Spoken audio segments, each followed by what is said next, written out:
Филипп Филиппович, мы к вам. Чаем угощаешь? Очень есть.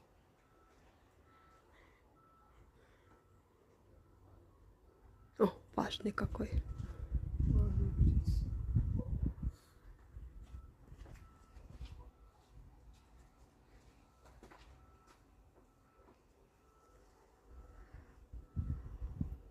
Здесь был кого-то такое удивление такое, сразу распитывал.